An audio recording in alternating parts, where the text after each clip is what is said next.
Hi,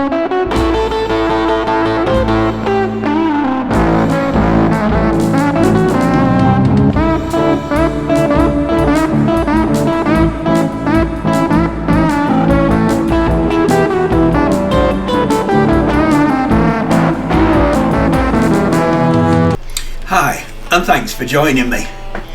If you watched the previous video, you may remember we were out and about in West Yorkshire, and we left off as we were leaving High Ackworth and heading down the hill into Ackworth.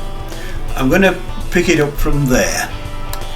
There's a lot of interesting history around this little group of villages, and I focused mainly on the plague pandemics last time.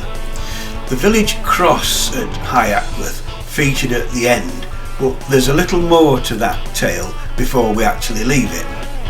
Now, you may have noticed that it isn't actually a cross. That's not unusual, as over the centuries many were broken and vandalised or smashed in the various wars and religious upheavals. There's only the base that remains, like the one used as a plague stone up at the water tower.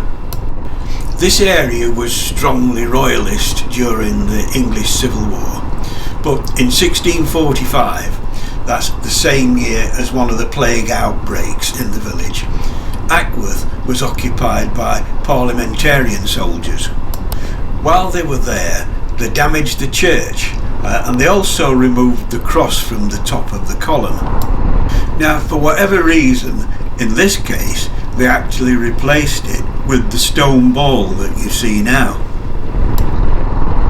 The big cream building here is Ackworth House, and it dates from the late 18th century. It's private dwellings now, and it's Grade 2 listed.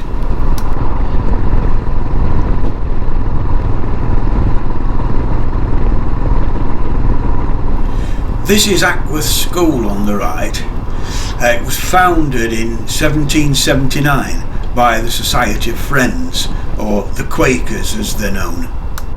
Today it's still run by the Quakers, and it's an independent day and boarding school, but it's got a pretty dark history. Building started in 1757, and it was originally a branch of the Foundling Hospital in London.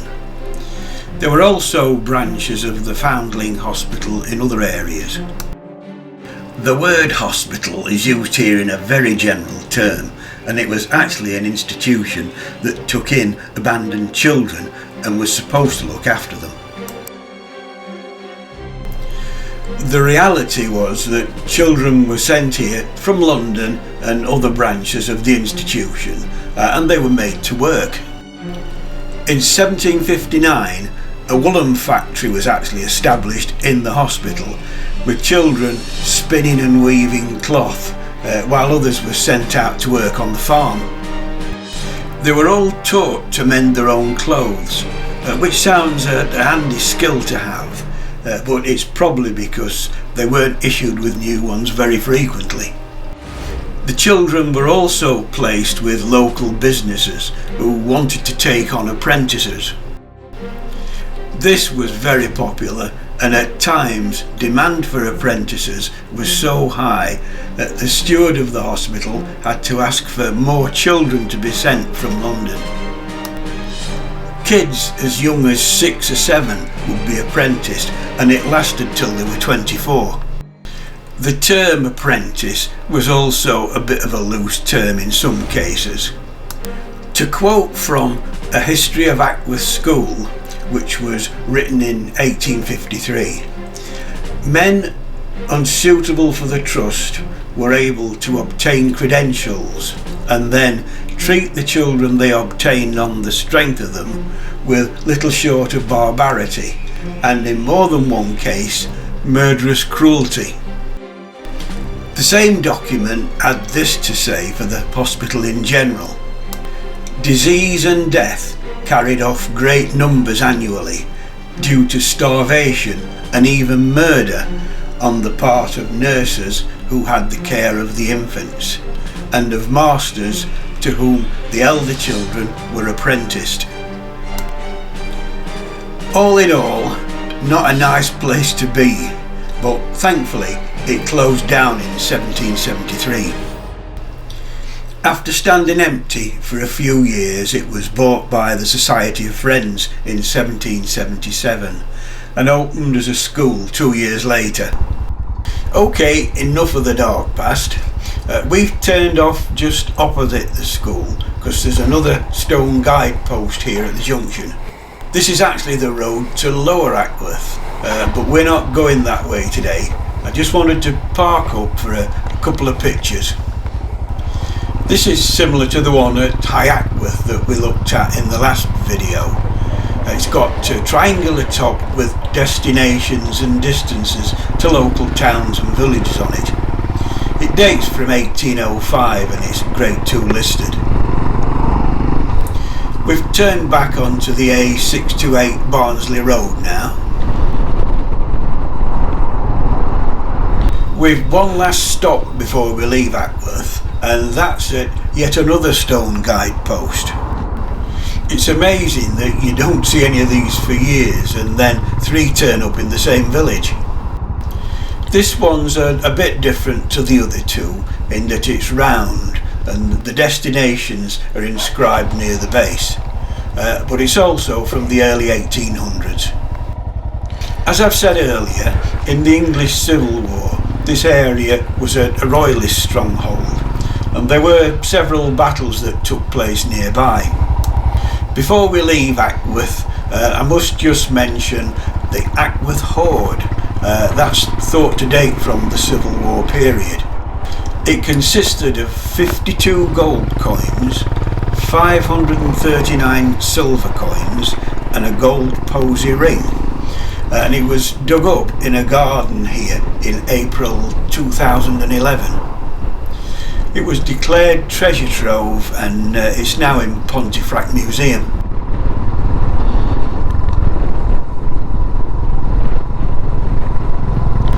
We're turning right at the roundabout here and we're heading up the A638 towards Wakefield.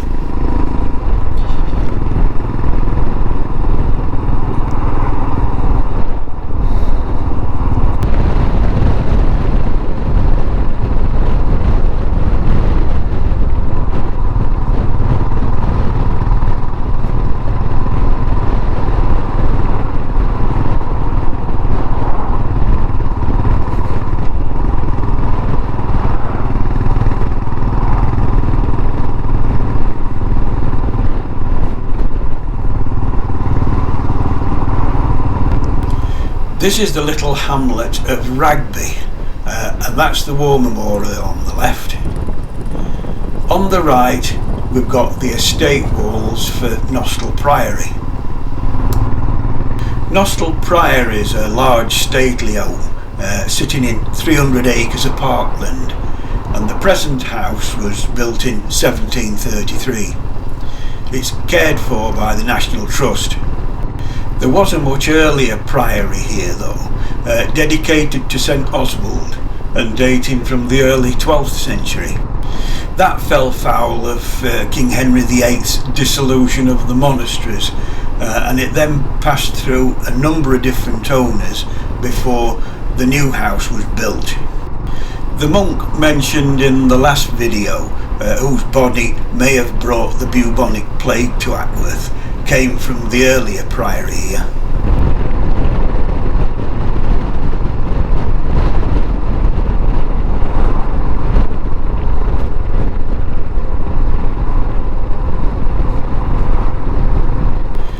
There's 2 lakes in the grounds and this bridge takes the main road over the upper lake. These are very popular with fishermen and the upper lake's managed by a local fishing club.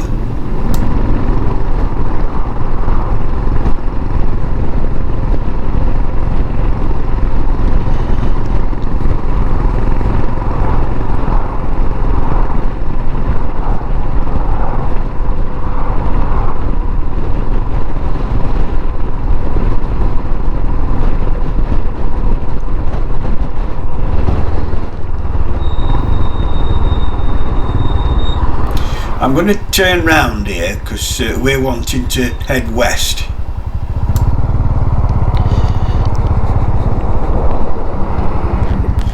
At one time there was a motorcycle museum in one of the buildings by the main house. It closed down many years ago, but I remember visiting it back in the 1970s or 80s, I think it would be. I've still got a copy of the brochure listing and giving details of all the bikes on show. There were 55 in total, and 24 of them belonged to a councillor, W.H. Fenby from Hessel. One of Councillor Fenby's bikes was a Sparkbrook, registration number NH2769, and the description says it was rebuilt from scrap. Now this is particularly interesting to me because that very machine now sits in my man cave. You may have noticed it in the background if you watched my Christmas message video. It's actually a 1921 Model A Sparkbrook. It would never have occurred to me back then that one day I'd be the owner of one of these actual bikes. I've had it since 2009, and if you look back at the very first videos on this channel, that you'll see me starting the engine and lighting the carbide lamps.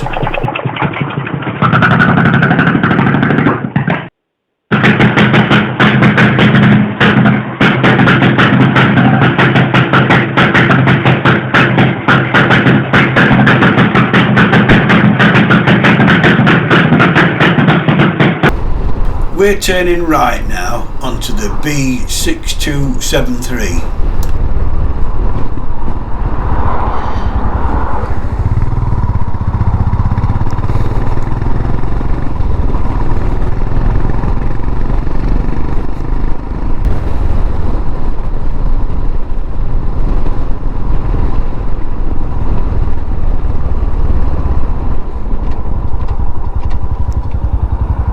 The first village we come to on here is Fitzwilliam.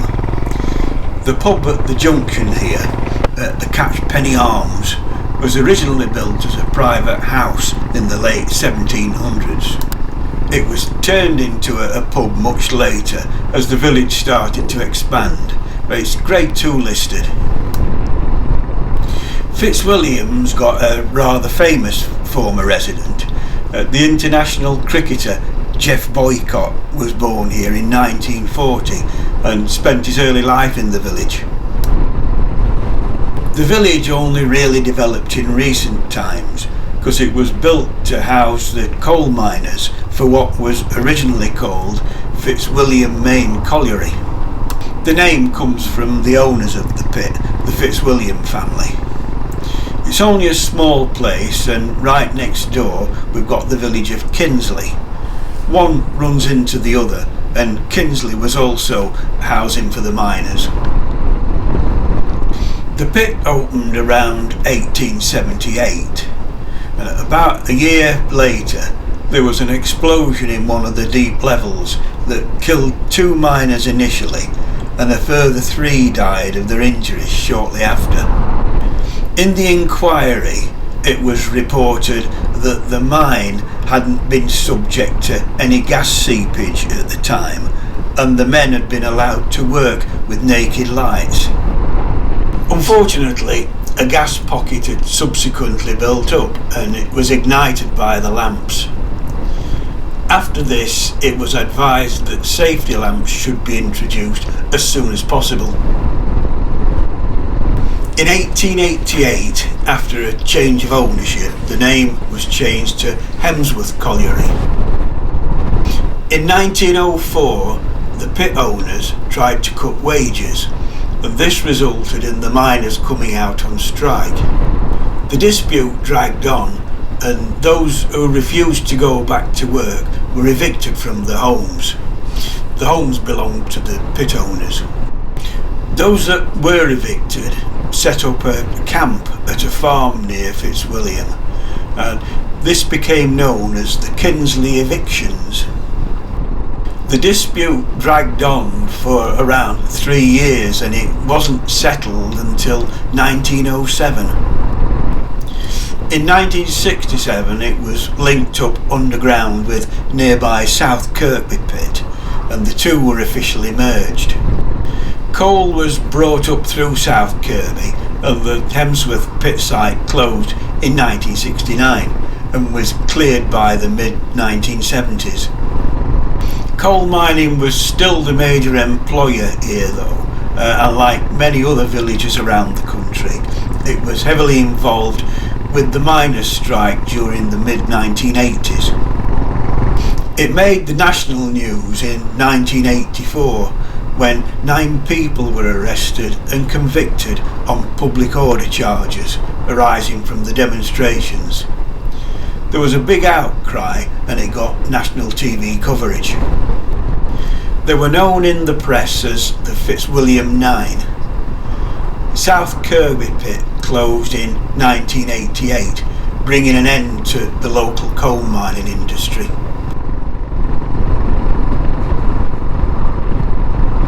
Jumping back in time again, Romans were very active in this area, as we saw in the last video, but later the Anglo-Saxon influences came in, and there are plenty of towns and villages with names ending in worth or ton. This is the town of Hemsworth we're just entering, and the name comes from Hemmel's enclosure. It's recorded in the Domesday Book as Hemsworth. For most of its history it was a mainly agricultural area until the late 19th century when the coal mining took over. On the left at the junction here we've got the Church of St Helens. It was mostly rebuilt in 1867, but it does retain some of the early 11th and 12th century structure that predated it. It's Grade 2 listed. We looked at the early days of Ackworth School at the beginning of this ramble, and Hemsworth also had an old established one, but this is even earlier. In 1546 a grammar school was built here under a charter from Henry VIII. It was established to teach Latin, Greek and Hebrew to the sons of the slightly better off residents of the area. Unfortunately it didn't fare well, and there were complaints about its masters failing in their duties, and there were actually periods in the 18th century when it had no pupils at all. There was an attempt to improve things, and a new school was built in the mid-19th century to replace it. It still failed to attract pupils though, and eventually closed, and the school was moved to Barnsley. The buildings no longer exist.